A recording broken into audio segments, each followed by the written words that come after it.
नमस्कार दोस्तों। और आज हम बॉटनी सब्जेक्ट से रिलेटेड इंटरव्यू में क्या और क्या मैटर होने चाहिए, क्या सिचुएशन होनी चाहिए, क्या अप्रोच होनी चाहिए, इस पर थोड़ी सी कोशिश करेंगे। पूरी कोशिश है कि आपको ये हेल्पफुल हो। बेसिकली हम इस सब्जेक्ट को कई सारे डायमेंशन से समझेंगे। जैसे कि सबसे पहले तो ये सब्जेक्ट हम दो तरह से बांट करके देख सकते हैं।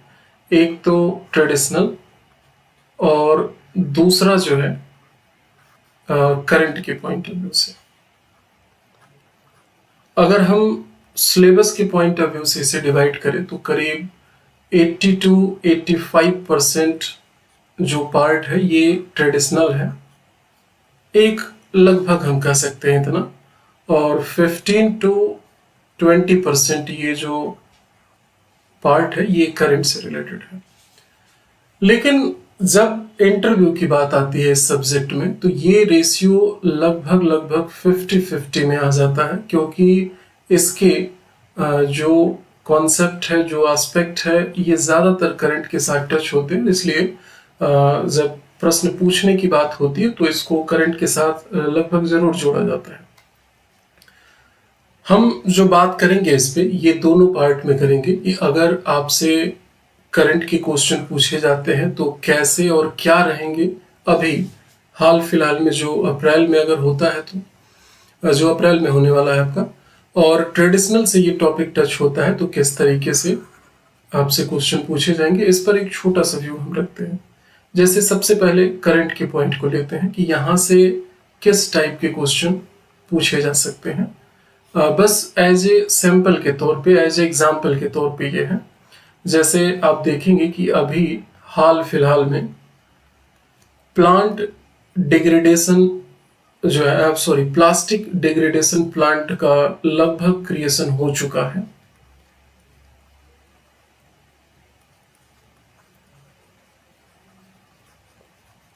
Plant degradation, sorry, plastic plastic degradation plant ये लगभग अपने अंतिम पड़ाव पे है।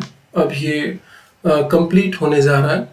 तो इससे ऐड करके आपसे पूछा जा सकता है कि इससे एनवायरनमेंट पे क्या इम्पैक्ट पड़ेगा, बायोडाइवर्सिटी पे क्या इम्पैक्ट पड़ेगा, या किसी दूसरे पौधों पे इसका क्या इम्पैक्ट पड़ेगा, ईटीसी, इन सभी को लेकर के। और इम्पैक्ट का मतलब सिर्फ नेगेटिव नहीं है, यहाँ पर पॉजिटिव इम्पैक्ट भी हो सकता है।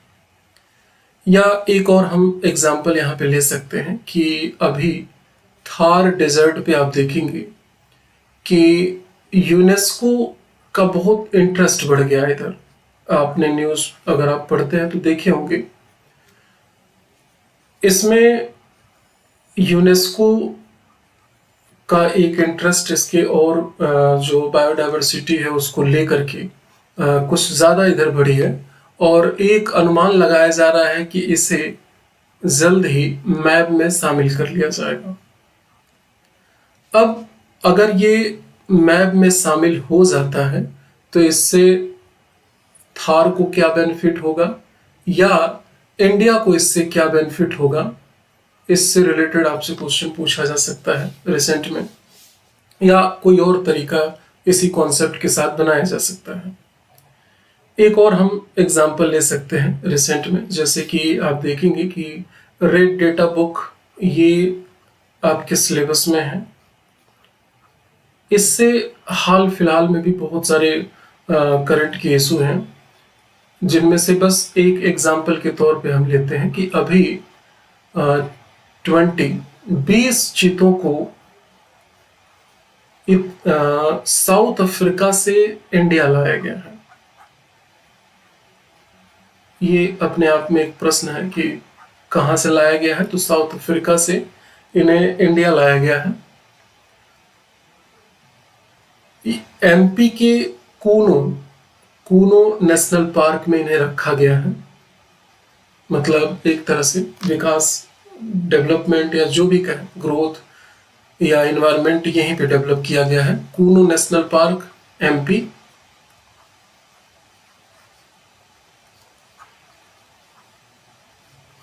अब इससे बायोडाइवर्सिटी पे क्या इम्पैक्ट पड़ेगा, या दूसरे जानवरों पे क्या इम्पैक्ट पड़ेगा, पॉजिटिव नेगेटिव, या किसी और एस्पेक्ट को इस करंट के साथ आपसे पूछा जा सकता है।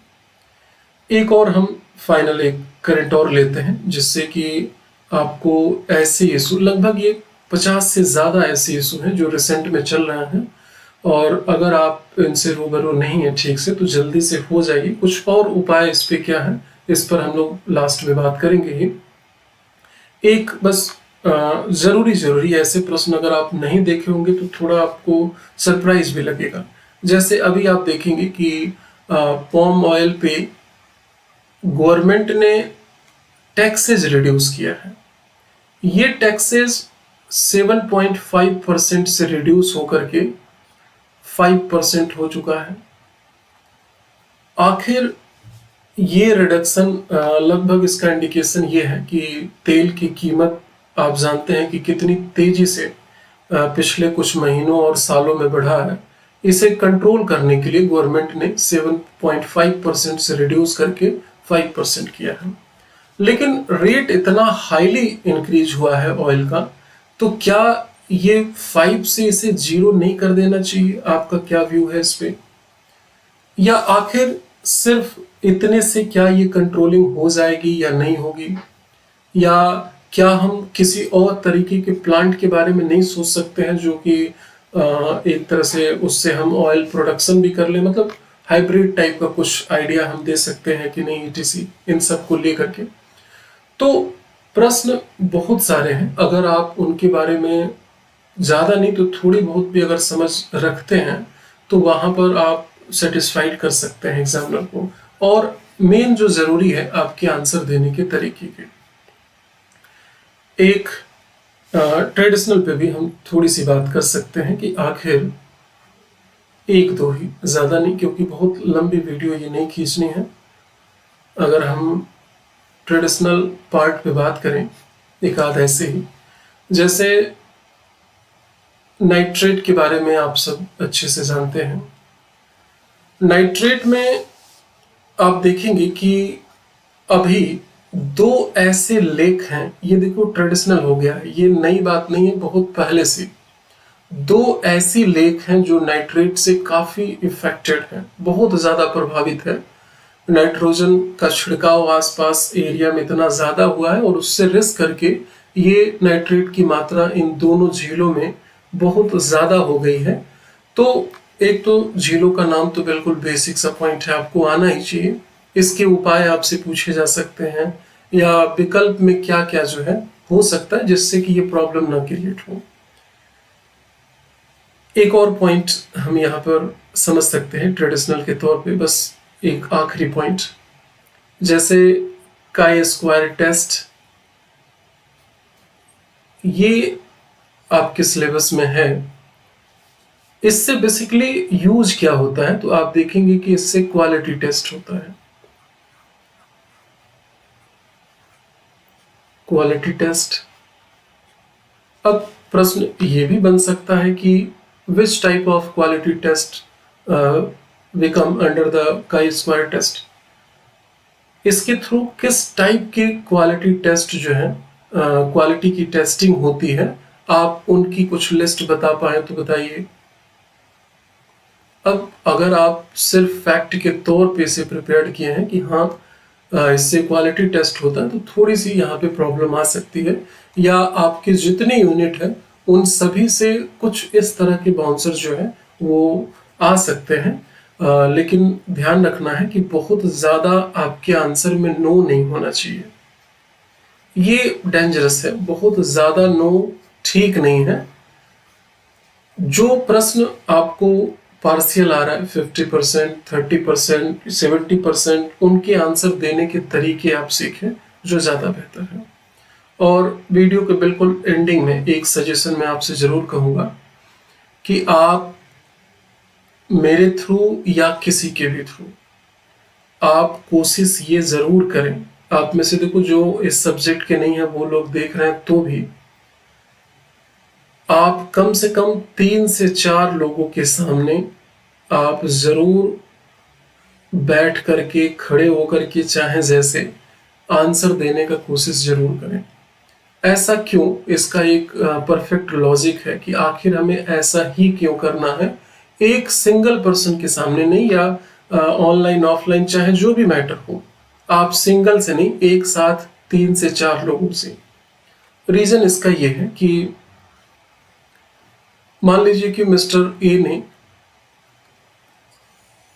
इस कैंडिडेट से क्वेश्चन पूछा, ये मान लेते हैं जेड है, ये प्रश्न दे रहा है और अभी इन्हीं उत्तरों में उलझा हुआ है, तब तक बी, सी और डी ये क्वेश्चन प्रिपेयर कर लेते हैं कि आखिर पूछना क्या है। एक मेंटल जो प्रिपरेशन है वो हो जाता है।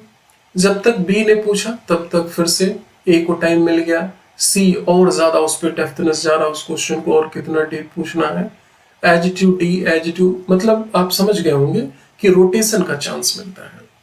और अगर हम यहीं पर दूसरे एस्पेक्ट से बात करें कि आप नहीं करते, वो तो बहुत बड़ी नेगेटिविटी है। अगर सिंगल पर्सन से ये करते, देखो जिनके पास एक्सेसिबिलिटी नहीं है उनकी मजबूरी है, वो तो देखो कोई ऑप्शन नहीं है, फिर आप मिरर के सामने या चाहे जैसे आप कर सकें आप करिए, लेकिन जिनके पास भी अगर इस तरह की एक्सेसिबिलिटी है वो जरूर करें। दूसरा एग्जांपल लेते हैं। सपोज करिए कि एक पर्सन किसी दूसरे पर्सन से यहाँ इंटरव्यू ले रहा है, ए और जेड। ए ने क्वेश्चन पूछा और जेड आंसर दे रहा है, तो जेड के आंसर को ए सुन भी रहा है। क्वेश्चन भले सोच रहा है नेक्स्ट, लेकिन क्वेश्चन सुन भी रहा है, इसलिए ये उतना परफेक्ट पॉइंट को नहीं प्रेजेंट कर पाएगा जितना कि एक रिलैक्स के बाद क्वेश्चन पूछा जा सकता है।